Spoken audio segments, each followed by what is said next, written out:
Selamat petang, salam sejahtera. Terima kasih karena bersama dengan saya di Nazilin Unity Channel.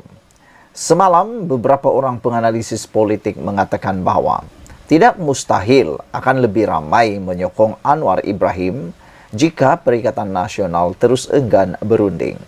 Ada juga penganalisis politik yang coba meletakkan tanggung jawab dan beban dua orang ahli parlimen menyokong Anwar Ibrahim ini sebagai kesalahan Muhyiddin Yassin atas tindakan beliau masih lagi tidak mengarahkan, mempercepatkan proses rundingan untuk mendapatkan peruntukan parlimen untuk kawasan ahli-ahli parlimen Perikatan Nasional. Ada penganalisis politik mengatakan tiada harapan lagi untuk Perikatan Nasional bagi melakukan agenda tebuk atap ataupun mahu menumbangkan Datuk Seri Anwar Ibrahim sebagai Perdana Menteri dan Kerajaan Perpaduan. Oleh sebab itu mereka kata buat apa lagi nak bertangguh-tangguh. Sepatutnya Muhyiddin sudah tahu perkara ini, kata mereka. Ditambah lagi peralihan kepimpinan yang di Pertuan Agong tak lama lagi akan menjadi lebih sukar bagi Perikatan Nasional merampas kuasa melalui langkah yang tidak popular seperti tebuk atap. Saudara-saudara sekalian, penganalisis berkata, tidak mustahil lebih ramai akan mengikut langkah ahli parlimen Kuala Kangsar dan Labuan sekiranya isu peruntukan terus tergantung. Lebih ramai ahli parlimen pembangkang akan menyokong Perdana Menteri Anwar Ibrahim jika pemimpin Perikatan Nasional tidak berunding dengan kerajaan bagi mendapat peruntukan sama rata untuk semua wakil rakyat, kata penganalisis. Pengarah Eksekutif Ilham Center, Hisomudin Abakar berkata, beliau percaya pemeteraian suatu perjanjian kepercayaan dan perbekalan CSA seperti ketika pentadbiran Ismail Sabri Yaakob akan meredakan tekanan dalam kalangan Perikatan Nasional selepas dua wakil rakyatnya menyatakan sokongan kepada kepimpinan Anwar Ibrahim baru-baru ini. Semalam, ahli parlimen Labuan Suhaili Abdul Rahman mengikut jejak ahli parlimen Kuala Kangsar Iskandar Zulkarnain Abdul Khalid yang menyatakan sokongan kepada Anwar Ibrahim pada 12 Oktober lalu dengan masing-masing sedia berdepan tindakan daripada parti mereka. Ahli di bawah perlukan peruntukan, tetapi pimpinan tak berunding. Tidak ada kenyataan tuntas berkenan tawaran dibuka Putrajaya kepada pembangkang, kata Hisomudin dan menambah, hanya Perikatan Nasional akan terjejas jika situasi itu berlarutan. Beliau juga menjangkakan tidak banyak pilihan di tangan pimpinan Perikatan Nasional jika enggan berbincang dengan pemerintah, selain sekadar meminta wakil rakyat terbabit memberikan surat tunjuk sebab. Ia beri tekanan kepada Perikatan Nasional, tegasnya.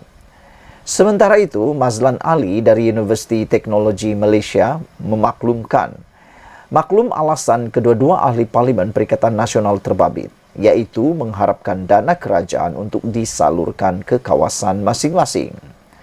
Sebelum ini, ahli parlimen Kuala Kangsar mengakui beliau tidak sanggup melihat pengundi di kawasannya terbiar semata-mata perbalahan naratif politik.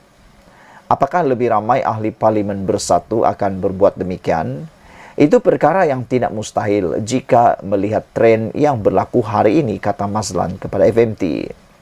Awang Azman Awang Pawi daripada Universiti Malaya pula berpandangan, kepimpinan Perikatan Nasional tidak seharusnya membiarkan isu peruntukan untuk wakil rakyatnya dan perbincangan dengan kerajaan tergantung tanpa sebarang keputusan. Kalau tak diselesaikan ketua pembangkang, selagi benda itu tak berlaku, selagi itulah perkara ini akan terus berlanjutan, katanya lagi. Apabila jadi wakil rakyat, mereka perlu mekanisme kerajaan kerana jadi pembangkang itu sukar. Sebelum ini, ahli parlimen Pasir Emas Ahmad Fadli Saari mempersoalkan keperluan berunding dengan pemerintah untuk peruntukan sama rata. Beberapa hari selepas Iskandar mengisytiharkan sokongan kepada Anwar Ibrahim. Beliau juga mahu pemerintah menyatakan apakah matlamat rundingan itu dan syarat-syaratnya di Dewan Rakyat. Saudara-saudara sekalian, apa pendapat anda tentang isu kali ini?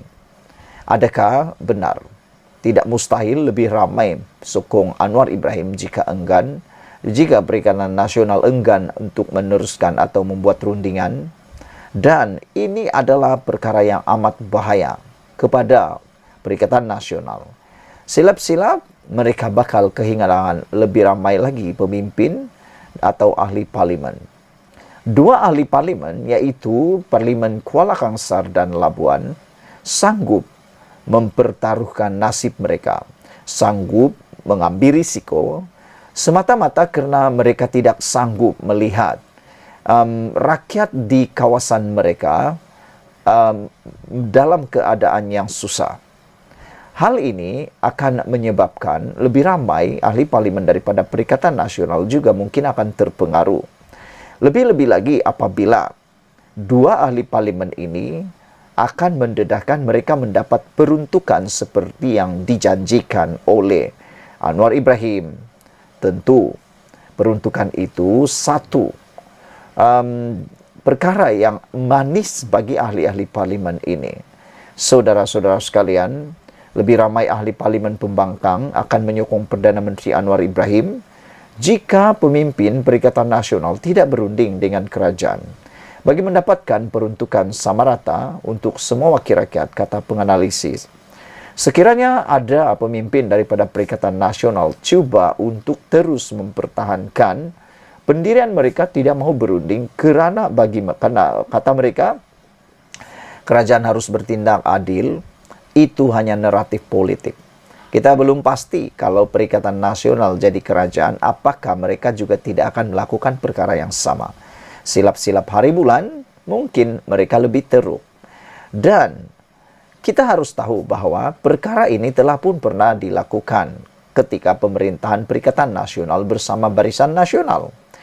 Semasa pemerintahan Ismail Sabri Yaakob, Anwar telah pun bersetuju membuat CSA dengan kerajaan pada waktu itu. Menjadi persoalan kita ialah, kalau Anwar Ibrahim sanggup membuat CSA dengan Ismail Sabri Yaakob, pimpinan Barisan Nasional, Perikatan Nasional pada ketika itu, mengapa pula Perikatan Nasional tidak boleh melakukan perkara yang sama? Hanya satu jawaban yang mungkin dapat merungkai persoalan itu, yaitu mereka masih lagi ada agenda mahu menumbangkan kerajaan melalui cara yang tidak disukai oleh rakyat Malaysia, yaitu tebuk atap, bukan melalui peti undi. Namun, dengan melihat keadaan semasa pada waktu ini, Perikatan Nasional tidak ada pilihan selain mereka perlu membuat perjanjian CSA dengan Anwar Ibrahim. Sekian dulu untuk kali ini. Jangan lupa tinggalkan komen Anda, tekan butang subscribe. Malaysia kita punya, kita jaga sama-sama. Cintai Malaysiaku. Bye-bye.